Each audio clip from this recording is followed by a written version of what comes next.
Action بھی confer کر دی گئی آئینی عدالت کو، اس میں ایکسیپشنز رکھی گئی ہیں، جیسے فیملی یا رینٹ کے کیسز ہیں، اور یہ پرووائڈ کیا گیا ہے کہ such other category of cases جو کہ مجلس شورا پارلیمنٹ ڈٹرمن کرے بائی لا، کیونکہ سر یہ رکنے والا سلسلہ نہیں ہوتا، لا تو ایک لیونگ ڈاکیومنٹ ہے، اس میں ٹائم کے ساتھ ساتھ ترامیم کی ضرورت پیش آتی ہے۔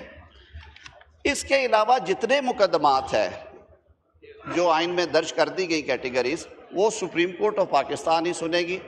فوجداری مقدمات ہیں، دیوانی مقدمات ہیں، کمپنی کارپوریٹ کمرشل کے ہیں، ٹیکسیشن کے بہت سارے کیسز ہیں، وراثتوں کے کیسز ہیں۔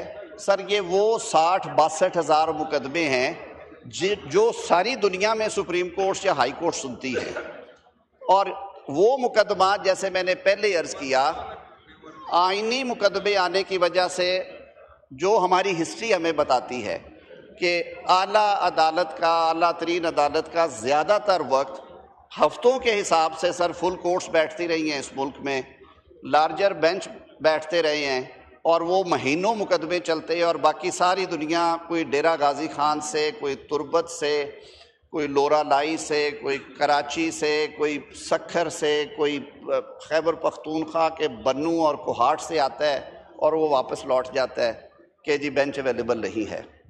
وہ کیٹیگری آف کیسز جو میں نے بیان کی ہے سر، وہ اب آئینی عدالت میں سنے جائیں گے۔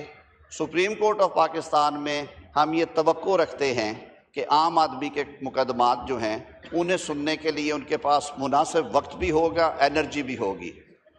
سر جو ہمارے موجودہ چیف جسٹس پاکستان ہیں، وہ میں عرض کرتا ہوں وہ معاملہ کہیں اور ہوا ہے، وہ اسی طرح سے، کیونکہ وہ سینئر ہیں ان رینک، تو وہی جوڈیشل کمیشن آف پاکستان کے سربراہ ہیں، وہی سپریم جوڈیشل کونسل کے سربراہ ہیں۔ فیصلہ اس کے مطابق یہ ہے کہ جو دیگر جن جگہوں پہ بھی وہ سربراہی کر رہے ہیں، جیسے لا اینڈ جسٹس کمیشن ہے یا نیشنل پالیسی میکنگ ان کی جو کمیٹی ہے، اس کے سربراہ موجودہ چیف جسٹس آف پاکستان یا آفریدی صاحب بھی رہیں گے۔ اور آئین میں یہ تجویز کر دیا گیا ہے کہ آئندہ کے لیے ان دونوں عدالتوں کے چیف جسٹس صاحبان میں سے جو سینئر ہوگا بائی وے آف سینیورٹی، اگر ایک دن اپوائنٹ ہوئے ہیں تو پھر by way of seniority the day they entered into office in the high court اور دا سپریم کورٹ، تو وہ اس کی سربراہی کیا کریں گے۔ ایک اور جو تجویز تھی اسی حوالے سے، جو جوڈیشل کمیشن کی حیثیت تھی اس کے حوالے سے، کہ جو 5 رکنی جو ججز کا جو پینل ہوگا، chief justice supreme court of Pakistan, chief justice federal constitutional court of Pakistan, اور دونوں عدالتوں کے سینئر پیونی اس کے رکن ہوں گے۔ 5ویں جج صاحب کا انتخاب وہ دونوں چیف جسٹس صاحبان رضامندی سے کریں گے۔ Please order in the house, اگر نہیں ہو آرڈر ان دی سکتی، house, please lower your voices please. اگر نامینیشن نہیں ہو سکتی تو اس صورت میں معاملہ کمیشن کو سونپا جائے گا، وہ نامینیٹ کر دیں گے۔ سر یہ کچھ خد و خال ہیں اس کے جو کہ آئینی عدالت کے قیام کے بارے میں ہیں، جو کہ ججز ٹرانسفر کے بارے میں ہیں، جو جوڈیشل کمیشن آف پاکستان کی جو نئی حیثیت ہوگی اس کے بارے میں ہیں، اور جو یہ ابہام پیدا کیا جا رہا ہے کہ ان میں سے سینئر چیف جسٹس کون ہوں گے، اس کو بھی یہاں پہ دیکھا گیا ہے اور اس کا حل دیا گیا ہے۔ اور جو اگر آپ یہ بل پاس کرتے ہیں اور یہ ترمیم آئین کا حصہ بنتی ہے، 27ویں آئینی ترمیم، تو موجودہ چیف جسٹس پاکستان جسٹس یحییٰ آفریدی صاحب جو ہیں، وہ ہی ان جو آئینی کمیشنز ہیں، ادارے ہیں، ان کی سربراہی کریں گے۔ اس کے علاوہ جناب اسپیکر، خیبر پختونخوا میں جو سینٹ کے انتخابات ہوئے تھے، سینٹ کے انتخابات میں تاخیر ہوئی، جس کی وجوہات قانونی بھی تھیں لیکن سیاسی زیادہ تھی، کہ وہاں پہ جو منتخب ہوئے اراکین ان کو حلف دینے سے انکار کیا گیا، پھر کورٹ آرڈر آئے اس کے باوجود نہیں دیا گیا، پھر کنٹیمپٹ پٹیشنز آئیں، مین وائل معاملہ سپریم کورٹ آف پاکستان میں آ گیا اور وہاں یہ پینڈنگ رہا تقریباً 1 سال، تو 1 سال 2 ماہ کی تاخیر ہو گئی تھی۔ اب سر سینٹ جو ہے وہ ایک لیونگ انسٹیٹیوشن ہے، وہ تحلیل نہیں ہوتا سینٹ آف پاکستان، بلکہ ہر 3 سال کے بعد انتخابات کے ذریعے ایک نیا بیچ آف سینیٹرز آتا ہے تمام اکائیوں سے۔ ہونا اب یہ تھا سر کہ جب اگلے الیکشنز آنے تھے 6 سال بعد والے، تو اس میں 14 ماہ کا گیپ آ گیا تھا، اسے پلگ ان کرنے کے لیے وہ بھی مشاورت سے کیا گیا ہے، طے کر دیا گیا کہ جس ٹرم کے لیے آپ الیکٹ ہوئے 6 سال والی، اس میں اگر آپ تاخیر سے آ کے اوتھ لیتے ہیں یا الیکشن ہوتا ہے تو وہ وقفہ جو ٹائم ہے اس میں سے منہا کر دیا جائے گا۔ وہ اس لیے سر کیا گیا کہ ابہام پیدا نہ ہو اور سینٹ کا جو نظام ہے وہ اسموتھلی چلتا رہے۔ آرٹیکل 243 سر، جو کہ مسلح افواج کے سربراہان کے بارے میں ہے اور joint chiefs of staff committee کا جو ذکر کرتا ہے، ہم سب کو معلوم ہے کہ 1973 سے پہلے مختلف ادوار میں جو ڈسپنسیشن تھی وہ کیا تھی، اور یہ بھی معلوم ہے کہ دنیا کے دیگر ممالک میں یہ اپوائنٹمنٹس کس طرح سے ہوتی ہیں اور رینکس کیا ہیں۔ جناب اسپیکر، مئی 2025 میں یہ ایوان اسی طرح آباد تھا جب ہمارے ہمسایہ ملک بھارت نے پاکستان پہ بلا اشتعال حملے کیے اور ہماری جو سوورینٹی ہے ٹیریٹوریل اس کو چیلنج کیا۔ ہم لوگ اسی ایوان میں جمع رہے، دونوں اطراف سے باتیں ہوئیں۔ میں یہ بات بڑے فخر سے کہہ سکتا ہوں کہ ان دنوں میں ہمیں پوری قومی یکجہتی دیکھنے میں آئی اور پوری قوم نے یک زبان ہو کے افواج پاکستان کا ساتھ دیا، ریاست پاکستان کا ساتھ دیا، اور پھر اللہ تعالیٰ نے اپنی کرم نوازی فرمائی اور ایک تاریخ ساز کامیابی جو ہے وہ پاکستان کے حصے میں آئی، جس پہ ہم اللہ تعالیٰ کے حضور جتنا شکر ادا کریں وہ کم ہے اور سر بسجود رہیں۔ جناب اسپیکر، اس کی پذیرائی نہ صرف ملک کے اندر ہوئی بلکہ اسلامی ممالک نے OIC میں، ہمارے گلف کے ممالک نے GCC نے، ہمارے ہمسایہ ملک پاکستان کے درینہ ساتھی عوامی جمہوریہ چین نے، ہمارے لیے بہت ہی عزت اور تکریم کے مقام والے ملک سعودی عربیہ نے، ہمارے دوست ترکیہ نے، آذربائیجان نے، ان تمام ممالک نے پاکستان کا نہ صرف ساتھ دیا بلکہ اس کی تعریف کی، اور پھر دنیا نے دیکھا کہ چاہے وہ امریکہ کے صدر ہوں، چاہے وہ چین کے سربراہ ہوں، چاہے وہ فرمان روا سعودی عربیہ ہوں، سب نے بیک زبان کہا کہ پاکستان کی مسلح افواج نے، پاکستان کی فوج کے سربراہ جنرل عاصم منیر کی قیادت میں اس وقت جو خوبصورتی کے ساتھ، جس طرح سے اور جس پریسیژن کے ساتھ اور ماڈرن ٹیکنالوجیز کو استعمال کرتے ہوئے جس ہم آہنگی کے ساتھ فضائیہ اور بحری فوجوں کو ساتھ ملا کے اس جنگ میں بھارت کو جواب دیا ہے، اس کی مثال نہیں ملتی۔ جناب اسپیکر، قوم کے بہادر سپوت کو حکومت پاکستان نے مشاورت کے بعد فیلڈ مارشل کے اعزاز سے نوازا۔ فیلڈ مارشل کا اعزاز بلا شبہ ان کی اس پیشہ ورانہ کارکردگی اور مہارت اور ان کی اس جنگی حکمت عملی کی وجہ سے دیا گیا۔ میں خود یہ بات کرتا ہوں، وی were part of war committee جو نیشنل سیکیورٹی کمیٹی کے نیچے بنی، اس میں اور وفاقی وزراء بھی تھے، وزیر اعظم صاحب اس کی سربراہی کرتے تھے۔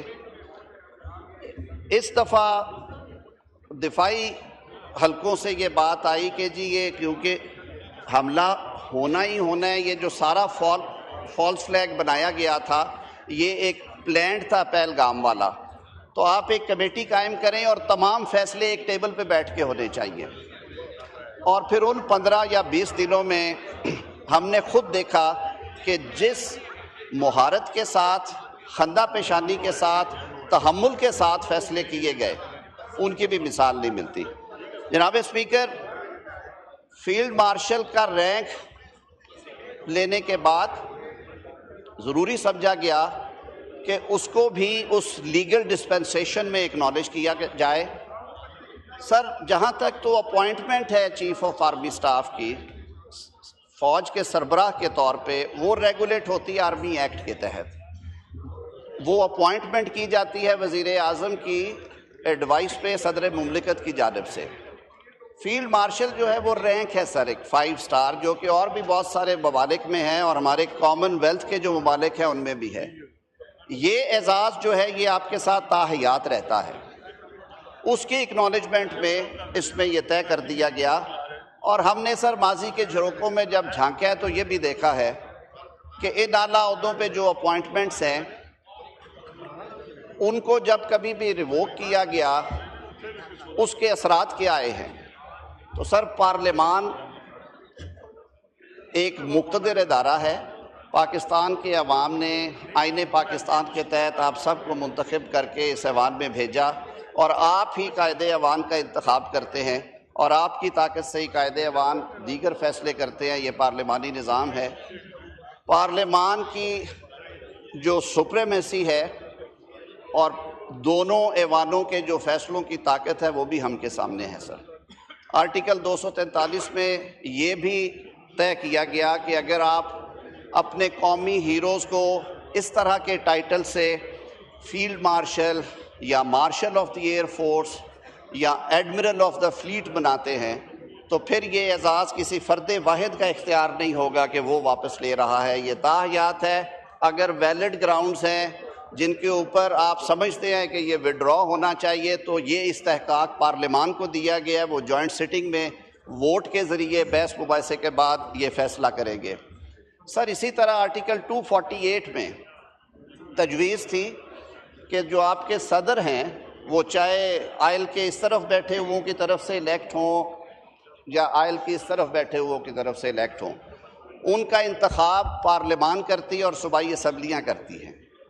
سر صدر مملکت جو ہیں وہ ریاست کی ایک سب سے بڑا آئینی عہدہ ہے اور دنیا جہان کے ممالک نے اس عہدے کو عزت اور تکریم سے نوازا ہے اور کچھ لیگل کانسٹیٹیوشنل امیونٹیز بھی دی ہیں. اس امیونٹی کو بھی سر تجویز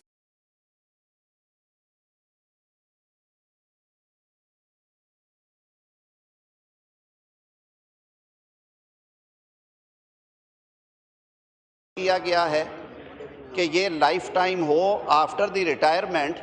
یہ نہیں ہے کہ آج صدر صاحب گئے ہیں اور کل انہیں سمن آ رہا ہے میجسٹریٹ کا، پرسوں سمن آ رہا ہے سیشن عدالت کا، اس کے بعد فلاں کا تھانے دار باہر کھڑا ہے.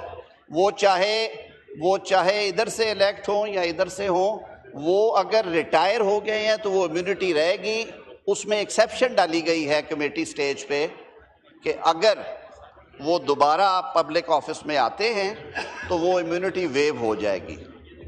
تو سر یہ وہ کچھ خد و خال ہیں جو کہ میں نے آپ کے سامنے رکھے ہیں. میری آپ سے گزارش ہوگی کہ ہم نے پوری کوشش کی ہے کہ مشاورت کے عمل کے ساتھ یہ کریں. ہم نے جلد بازی نہیں کی. جوائنٹ کمیٹی بٹھائی جس میں جتنی پارلیمان میں جماعتیں ہیں ماسوائے 2 یا 3 ہماری جو جماعتیں اپوزیشن بینچز پہ بیٹھتی ہیں ان کے پوری کوشش کی گئی کہ ساروں کا جو نقطہ نظر لیا جائے. اسٹینڈنگ کمیٹی میں آنا آپ کے لیے بہت ضروری تھا. یہ فیصلہ آپ کا یا آپ کی قیادت کا تھا. سب احباب نے اس میں 3 روز تک ہم ارک ریزی کرتے رہے. گھنٹوں کے سیشنز ہوئے اور یہ جو 5 ایریاز ہیں ان کو کور کر کے جو ترامیم لائی گئی وہ سینٹ کے سامنے رکھی گئی. سینٹ نے یہ منظور کیا ہے. یہ 59 کلازز ہیں. میرے بہت سارے وکلاء دوست ہیں، ہمارے استاد بھی بیٹھے ہیں یہی ایوان میں.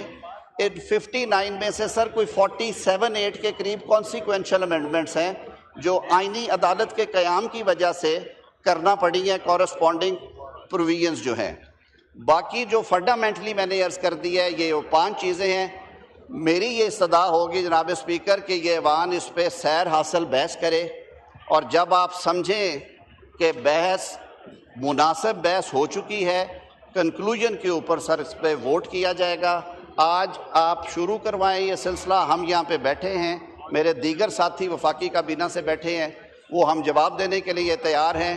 میں ایک بار پھر حکومت کی جو اتحادی جماعتیں ہیں، پاکستان پیپلز پارٹی، متحدہ قومی موومنٹ، استحکام پاکستان پارٹی، بلوچستان عوامی پارٹی، عوامی نیشنل پارٹی، پاکستان مسلم لیگ،